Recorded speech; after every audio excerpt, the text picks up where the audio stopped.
We begin with Lena Lai on the recent announcement that Senator Vance is the running mate for former President Trump. And Lena, we know that Governor DeWine just spoke at the RNC. What did he have to say? Well, he has his full support for JD Vance. And, you know, there has never been a vice president from Ohio. And it is something that hasn't happened in 80 years.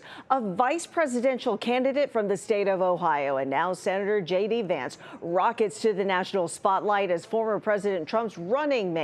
Vance, the Republican junior senator from Ohio, was elected in 2022 after defeating Democrat Tim Ryan for the Senate seat to replace retiring Senator Rob Portman. Vance won a very crowded Republican primary after getting Mr. Trump's endorsement. And back then, much was made about how Vance was an outspoken critic of Trump's in 2016.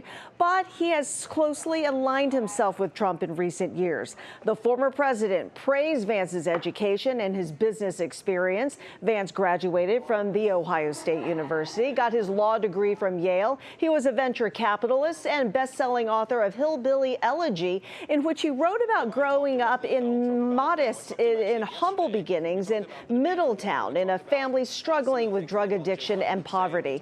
On MSNBC, Governor Mike DeWine was asked about filling the Senate vacancy. Do you have a choice for who you might replace him with? No, I've learned to take one election at a time. Oh, come on. You've got to have a list. You've got to be prepared. Look, we always think about things like this, but and particularly in the last few days. But look, we have to win an election, and we're going to do that. We also have to get Bernie Moreno elected to the United States Senate, 3 Ohio Supreme Court justices. So a lot's going on in Ohio.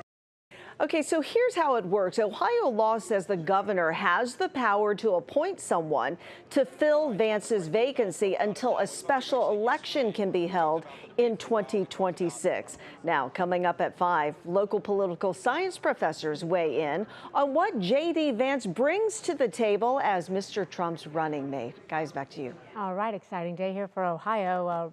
Whichever way you lean, there are some changes going on to our legislature. Thank you so much, Lena. Appreciate it.